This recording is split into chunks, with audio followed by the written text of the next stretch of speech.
Бонжур, друзья! Сегодня готовим киш лорен, и нам для рецепта первым делом нужно приготовить основу. Берем 300 грамм муки и просеиваем. Добавляем половину чайной ложки соли и очень холодное кубиками нарезанное сливочное масло. И сейчас нам нужно очень быстро пальчиками перемять все наше тесто в крошку. Тесто должно получаться вот такое вот цепучее. Далее добавляем 2 яичка.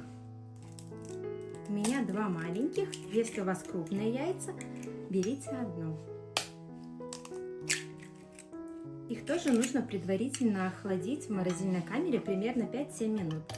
Взбиваем венчиками.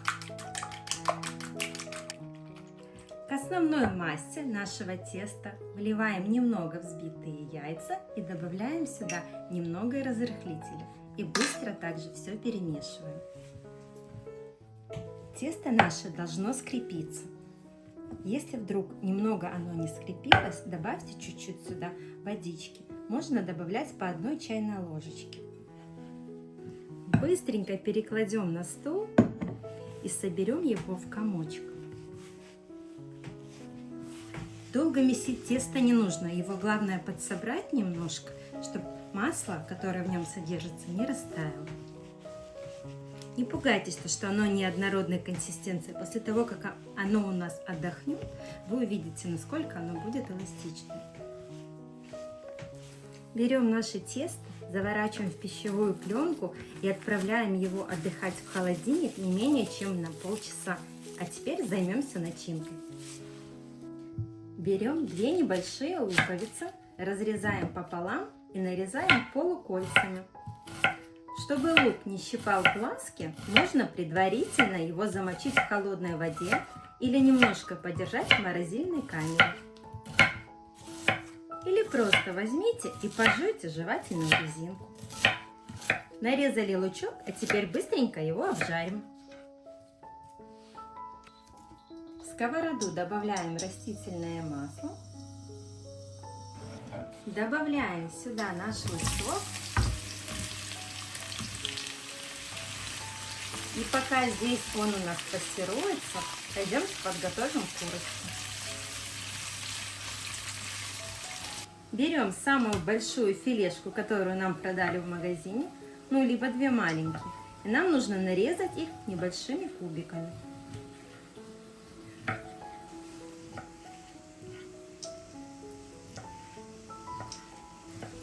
Курочку дорезали, а теперь добавляем ее к нашему луку.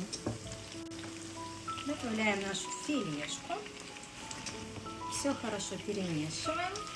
Можно добавить температурку побольше. Тут нам не нужно доводить до готовности. Нам главное прижарить и добавить вкусных специй. Соль. Черный перец, естественно.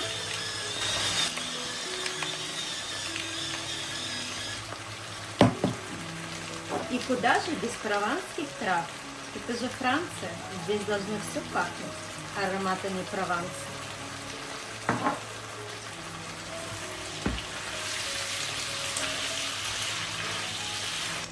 На этом этапе можно больше не бланшировать. Пускай наша курочка останется более сочной. А теперь приступим к нашим овощам. Берем нашу брокколи. Разделяем брокколи на соцветия. Обожаю весну за то, что сейчас в доступе огромное количество овощей и фруктов.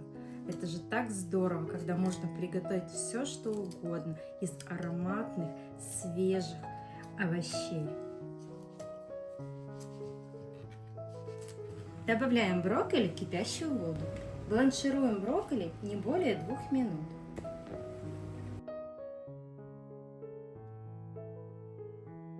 Теперь нашу брокколи перекладываем в холодную воду, а лучше в ледяную, для того, чтобы они стали у нас аль денте. Таким образом, они сохранят свой естественный вкус. Отцедим брокколи и будем заниматься основой для киша. Посыпем стол немножко мукой. Смотрите, какое тесто у нас получается. теперь его нужно раскатать.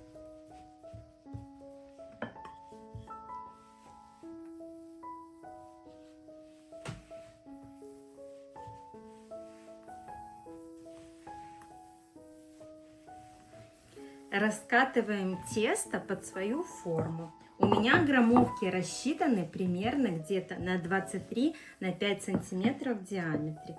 Конечно же, лучше брать форму со съемным дном. Я раскатала тесто до нужного размера моей формы. Теперь берем нашу скалочку, подворачиваем бортик и аккуратненько сворачиваем. Таким образом мы сейчас переложим на форму.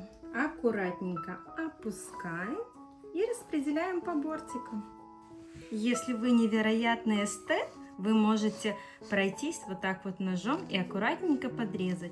Мы сегодня этим не занимаемся, мы делаем для себя, для дома, поэтому нам будет и так вкусненько и красиво.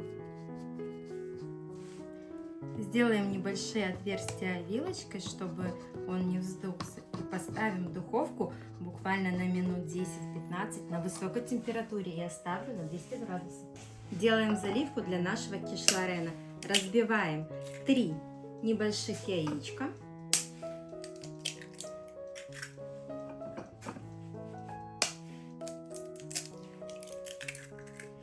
Добавляем сливки 20%, 300 мл. Солим. Конечно же, добавляем перец. И куда же без прованских трав. Теперь все взбиваем. Заливка готова, основа подпеклась. Давайте собирать киш-лорен. Раскладываем нашу поджарку, наше мяско. Распределяем аккуратненько.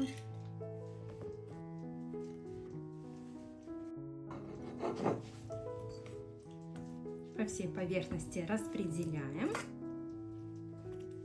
А теперь выкладываем брокколи. Мне нравится соцветиями вверх. На самом деле вообще без разницы, как их выкладывать, но также красивее, правда?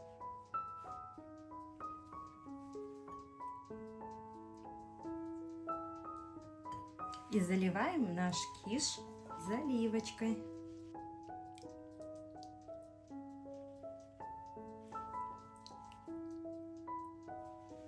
Добавим сюда еще томатиков черри.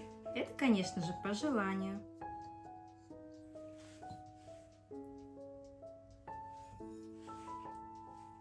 Совсем немножко. И посыпем сыром. У меня сегодня сыр моцарелла, а вы можете использовать любой твердый сыр. Абсолютно. Посыпаем щедро.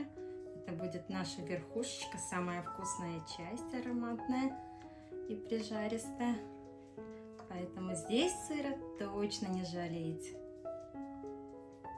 Ставим запекаться 180 градусов на 35-40 минут. Киш-лорен готов. Даем немножко отдохнуть, снимаем с формочки и будем пробовать невероятное блюдо. Бон аппетит, друзья! Я надеюсь, что аромат Франции вам передастся через экран.